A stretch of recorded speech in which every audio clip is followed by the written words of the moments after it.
Salut, c'est William, j'espère que vous allez merveilleusement bien. Après de nombreuses demandes, je vais vous partager ma recette des pancakes à la ricotta ultra fluffy. Je les ai réalisés en live sur Instagram et je me suis dit qu'il fallait quand même que je vous partage la recette sur YouTube, comme ça vous l'aurez pour toujours.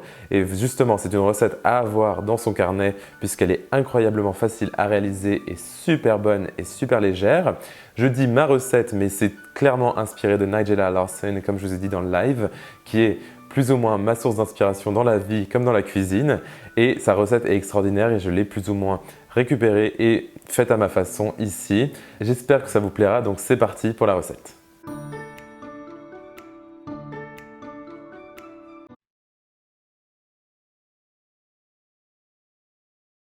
Alors, on va tout de suite commencer en séparant nos œufs. J'utilise ici deux gros œufs que je vais séparer entre blanc et jaune. Et dans les jaunes, je vais pouvoir ajouter ma merveilleuse ricotta puisque c'est l'ingrédient phare de cette recette. Et je vais mélanger ça avec une maryse.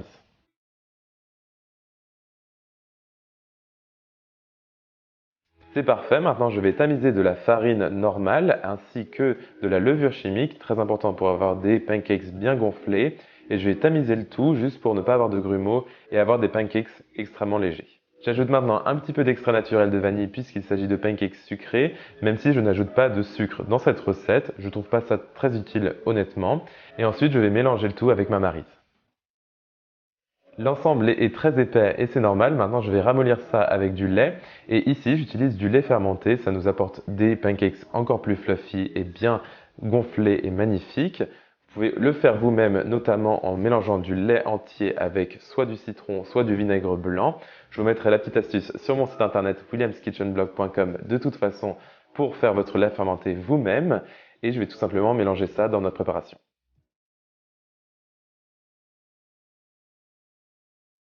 Il est temps de monter nos blancs en neige et je vais tout simplement les saler et ensuite utiliser mon fouet. Je vais faire ça à la main aujourd'hui. Comme dans le live, finalement ça avait plutôt bien marché et je vais monter mes blancs en neige bien épaisse.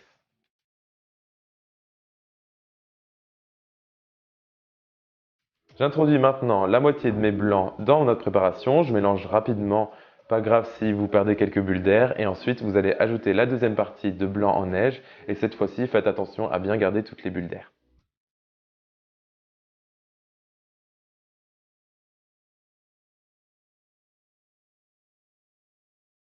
Notre préparation est bien épaisse, donc il est maintenant temps de cuire nos pancakes sur notre poêle que j'ai un petit peu graissé et tout simplement j'ai utilisé un papier absorbant pour enlever l'excédent d'huile. Vous pouvez aussi utiliser du beurre mais c'est un petit peu moins sain. Et ensuite je vais tout simplement cuire mes pancakes environ 2 minutes sur le premier côté et 1 minute sur le deuxième. Évitez de mettre un feu trop fort sinon vos pancakes vont brûler très rapidement et ils ne seront pas cuits intégralement à l'intérieur puisqu'ils vont être très épais. Et cette recette vous fait environ 8 beaux pancakes.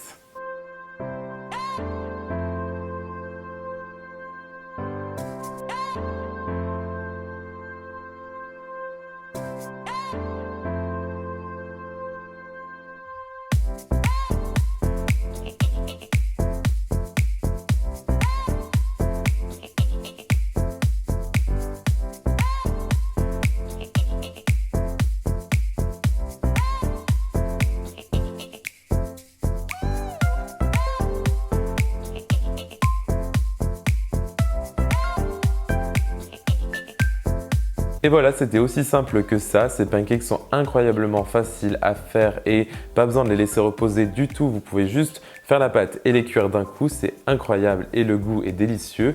Honnêtement, je ne ferai plus de pancakes de façon différente maintenant que j'ai cette recette et qu'elle est fortement approuvée par ma famille.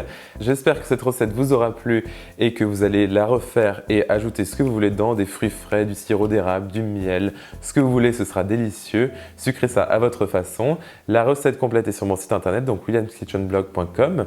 Le lien est juste en dessous de cette vidéo, ainsi que les réseaux sociaux où vous pouvez me retrouver, donc Facebook, Twitter et Instagram. N'oubliez surtout pas de vous abonner à ma chaîne YouTube, ça m'aide énormément. Et à liker cette vidéo et à me mettre un petit commentaire si vous souhaitez discuter. Je me ferai un plaisir de vous répondre et on se retrouve très vite la semaine prochaine pour une nouvelle recette tout aussi bonne. Salut!